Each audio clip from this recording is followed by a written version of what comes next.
नमस्कार, छत्तीसगढ़ प्रादेशिक समाचार जसीडी आप तक से मैं प्रमोद पांडे। छत्तीसगढ़ में जल्दी विधानसभा चुनाव होने वाला है, जिसकी तैयारी शुरू हो गई है। राज्य सरकार ने कैबिनेट मंत्रियों के जिला प्रभार में बदलाव किया है। इस संबंध में सामान्य प्रशासन विभाग ने आदेश जारी कर दिया है। इन मंत्रियों के प्रभार में किया गया बदलाव: मंत्री टी.एस. सिंहदेव बेमेतरा कवर्धा, मंत्री ताम्रध्वज साहू महासमुंद बिलासपुर, मंत्री रविंद्र चौबे रायपुर व रायगढ़ का प्रभार, मंत्री अकबर दुर्ग और बालोद का प्रभार, मंत्री कवासी लखमा बस्तर, दक्षिण बस्तर, दंतेवाड़ा बीजापुर, कोंडागांव नारायणपुर का प्रभार, मंत्री शिव डहरिया सरगुजा बलरामपुर सूरजपुर का प्रभार, अनिल भेड़िया कांकेर व धमतरी का प्रभार, मंत्री मोहन मरकाम को मनेन्द्रगढ़ कोरिया का प्रभार, मंत्री रुद्र कुमार मुंगेली व सुकमा का प्रभार, जय सिंह अग्रवाल जांजगीर चांपा जीपीएम और शक्ति का प्रभार, उमेश पटेल सारंगगढ़ बिलाईगढ़ बलौदाबाजार भाटापारा जसपुर का प्रभार, अमरजीत भगत राजनांदगांव खैरागढ़ गरियाबंद मोहला मानपुर का प्रभार दिया गया है।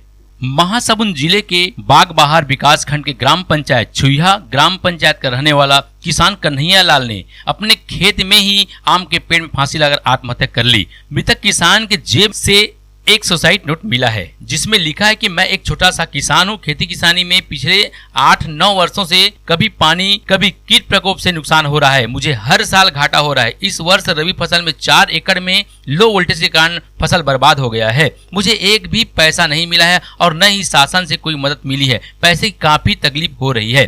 किसान ने सुसाइड नोट में यह भी लिखा है कि मुझे न तो बीमा का लाभ मिला है और न ही 2 लाख की छूट मिली है। अतः मेरे पास कोई चारा नहीं बचा और मेरे चारों ओर अंधकार हो गया है। मृतक किसान के पास 4.5 एकड़ और पुत्र भागीरथी के पास 1.5 एकड़ खेती की जमीन है, जिस पर वे खेती किसानी करते थे। वर्ष 2021-22 में 50 क्विंटल व 22-23 में 64 क्विंटल धान सोसाइटी में बेचकर पैसा प्राप्त किया, साथ ही बोनस का लाभ भी उठाया है। बताया जा रहा है कि मृतक किसान एक्सिस बैंक में 4 लाख रुपए का लोन लिया था। मृतक किसान सोसाइटी में लगातार धान बेचते आ रहा है। मृतक के फांसी लगाकर आत्महत्या कर लेने की सूचना पर तेंदुकोना थाना पुलिस मौके पर पहुंचकर मर्ग कायम कर पंचनामा बनाकर पीएम कराकर शव को परिजनों को सौंप दिया, जहां प्रशासकीय अधिकारी मौके पर पहुंचकर मृतक के परिजन को 20,000 रुपए की आर्थिक मदद मुहैया करा के जांच में जुटी है। वहीं पुलिस मर्ग कायम कर जांच कर रही है। भारतीय जनता पार्टी के वरिष्ठ नेता और पूर्व राज्य सभा सांसद रणविजय प्रताप सिंह जूदेव के वाहन पर अज्ञात लोगों ने पथराव कर दिया। इसकी शिकायत पूर्व सांसद रणविजय प्रताप सिंह जूदेव ने जसपुर सिटी कोतवाली में की है। फिलहाल पुलिस मामले की जांच में जुटी है। 15 अगस्त को सीएम कर सकते हैं नियमितीकरण का घोषणा। माना जा रहा है कि सामान्य प्रशासन विभाग ने जिस फॉर्मेट में जानकारी मांगी गई है और 7 दिन का समय देकर तत्काल जानकारी भेजने के लिए गया है, इसमें उम्मीद है कि विधानसभा चुनाव के पहले राज्य सरकार कर्मचारियों के नियमितीकरण को लेकर बड़ा फैसला ले सकती है। यह भी कहा जा रहा है कि मुख्यमंत्री भूपेश बघेल 15 अगस्त को कर्मचारियों को नियमितीकरण का तोहफा देने की घोषणा कर सकते हैं। छत्तीसगढ़ के बिलासपुर में पति ने अपनी पत्नी की कुल्हाड़ी से मारकर कर दी हत्या। बताया जा रहा है कि पेशे से किसान पति ने कर्ज चुकाने के लिए खेत बेचा था। इसके पैसे को बीबी व बेटे ने रख लिया था। जब उसने पैसे की मांग की तो पत्नी ने पैसे देने से मना कर दिया। इससे नाराज होकर उसने अपनी पत्नी को मौत के घाट उतार दिया। पुलिस ने आरोपी पति को गिरफ्तार कर लिया है। घटना तखतपुर थाना क्षेत्र का है। जूनापारा प्रभारी मनोज शर्मा ने बताया है कि ग्राम धूमा निवासी दिलहन दास मानिकपुरी पिता स्वर्गीय मान दास मानिकपुरी पेशे से किसान है। वह मवेशी बेचने का भी काम करता था। कुछ महीनों से चलते आर्थिक तंगी हो गई थी, जिसके कारण उनके गांव के ही अपने परिचित से कर्ज लिया था। कर्ज चुकाने के लिए उसने अपने खेत को बेचा था। खरीदार ने रजिस्ट्री के दौरान पैसे दे दिए थे। दिलहन की पत्नी इंद्राई बाई व बेटे ने रख लिया था। दरअसल दिलहन आदतन शराबी है। उसे कर्ज चुकाने के लिए पत्नी ने पैसे दिए थे, जिसे उसने शराब पीकर उड़ा दिया। इसके बाद वह दोबारा पैसा की मांग करने लगा। इस पर पत्नी व बेटे ने उसे पैसा देने से मना कर दिया। इससे वह नाराज था। बुधवार की रात वह शराब के नशे में घर पहुंचा। देर रात उसकी पत्नी घर में सो रही थी, तभी उसने अपनी पत्नी के सिर पर कुल्हाड़ी से वार कर दिया। प्रदेश के सबसे बड़े अंबेडकर अस्पताल के जूनियर डॉक्टर्स और पोस्ट पीजी रेजिडेंट्स 1 अगस्त से अनिश्चितकालीन हड़ताल पर जा सकते हैं। स्टाइपेंड और ब्रांड कम करने की मांग को लेकर ये हड़ताल होगी। रायपुर के अलावा सरगुजा, कांकेर, जगदलपुर, रायगढ़ और राजनांदगांव के सरकारी मेडिकल कॉलेज के जूनियर डॉक्टर्स भी काम बंद कर हड़ताल पर जाने की चेतावनी दी है। जांजगीर चांपा जिले के कोटगढ़ में पुराने ईंट भट्ठे में खाट पर सो रहे चौकीदार को हाईवा चालक ने लापरवाही पूर्वक कुचल दिया। हादसे से चौकीदार विकास भारद्वाज की मौके पर ही मौत हो गई। घटना के बाद हाईवे चालक वाहन छोड़कर फरार हो गया। मामला अगलतरा थाना क्षेत्र का है। जानकारी के मुताबिक युवक विकास भारद्वाज पोड़ी दलहा का रहने वाला था, जो ग्राम कोटगढ़ के पुराने ईट भट्टे में चौकीदारी काम करता था। गुरुवार को पुराने ईट भट्टा से मलबा हटाने का काम चल रहा था। विकास भारद्वाज ईट भट्टे के पास ही खाट लगाकर सोया हुआ था। तभी मलबा लेने हाईवा चालक पहुंचा। हाईवा को पीछे करने के दौरान ड्राइवर ने वही खाट पर सो रहे युवक विकास भारद्वाज को कुचल दिया। वहां मौजूद लोग युवक को अगलतरा अस्पताल ले गए, जहां जांच के बाद डॉक्टर ने उसे मृत घोषित कर दिया। सूचना मिलने पर अगलतरा थाना पुलिस मौके पर पहुंची और शव को पोस्टमार्टम के लिए भिजवाया। ड्राइवर की पतासाजी की जा रही है। बिलासपुर रेल मंडल में अगलतरा रेलवे स्टेशन के पास मालगाड़ी डिरेल हो गई है, जिसमें 12 बोगियां पटरी से उतर गई। 10 से ज्यादा यात्री ट्रेनों को आउटर में रोका गया। अगलतरा स्टेशन के पास यह हादसा दोपहर 3 बजे के आसपास हुआ है। जानकारी के मुताबिक मालगाड़ी बिलासपुर से रायगढ़ की ओर जा रही थी। तभी अगलतरा और नैला रेलवे स्टेशन के बीच अगलतरा ईस्ट केबिन के पास मालगाड़ी के कई डिब्बे पटरी से उतर गए। घटना के बाद से रूट पूरी तरह से प्रभावित। ट्रैक पर बिखरे बैगन को हटाने के लिए कोरबा बिलासपुर से टीम पहुंचकर हटाने में लगी है।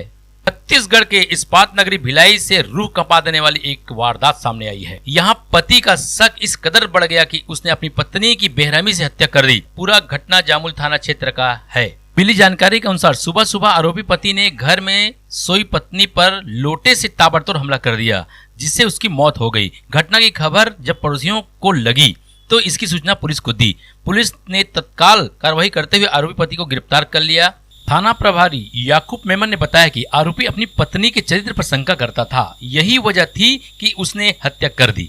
छत्तीसगढ़ के बिलासपुर में एक 3 मंजिला कपड़े की दुकान में भीषण आग लग गई, जिससे दुकान में रखे लाखों रुपए के कपड़े जलकर खाक हो गए। शॉर्ट सर्किट से आग लगने की आशंका जताई जा रही है। आग इतनी भयानक थी कि 2 किलोमीटर दूर तक लपेटे दिखाई दे रही थी। फायर ब्रिगेड ने सुबह 5 बजे आग पर काबू पा लिया। घटना चकरभाटा थाना क्षेत्र की है। चकरभाटा कैंप में किशन चंद टहलानी की कृष्णा सोसाइटी के नाम पर रेडीमेड कपड़ों की दुकान है। गुरुवार की रात संचालक और कर्मचारी दुकान बंद कर घर चले गए थे। तभी रात करीबन 12 बजे के आसपास लोगों ने देखा कि दुकान से धुएं के साथ आग की लपेटें उड़ रही है। उन्होंने घटना की जानकारी दुकान संचालक के साथ ही आसपास के लोगों को दी। इसके साथ ही पुलिस को घटना की जानकारी दी। वहां लोगों की भीड़ पहुंची। तब तक आग देखते ही देखते तीसरी मंजिल तक पहुंच गई थी और कपड़े सहित दुकान में रखे सामान जल रहे थे। जेसीबी से दुकान के साइड की दीवारों को तोड़कर आग बुझाने का प्रयास किया गया, लेकिन आग की लपेट कम होने का नाम ही नहीं ले रही थी। देर रात से लेकर सुबह तक लोग आग बुझाने के लिए मशक्कत करते रहे। सुबह 5 बजे जाकर फायर ब्रिगेड की टीम ने आग पर काबू पा लिया।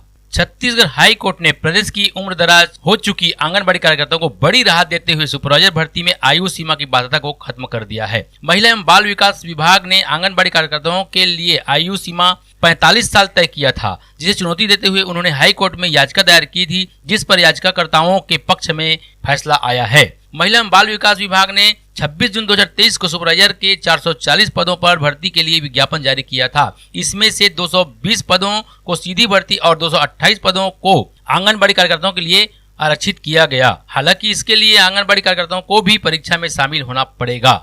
छत्तीसगढ़ पुलिस महकमे के लिए पूरा दिन तबादलों से भरा हुआ रहा। दोपहर में जहां 600 से ज्यादा निरीक्षकों, एयर उप निरीक्षकों का तबादला लिस्ट जारी किया गया, तो वहीं शाम ढलते पुलिस महानिरीक्षकों के तैनाती में भी बड़ा फेरबदल किया गया। जारी सूची के मुताबिक पुलिस अकादमी चंद्रखुरी की कमान संभाल रहे आईजी रतनलाल डांगी को रायपुर रेंज रायपुर सर का आईजी बनाया गया है। इसी तरह आनंद छाबड़ा को बिलासपुर का महानिरीक्षक बनाया गया।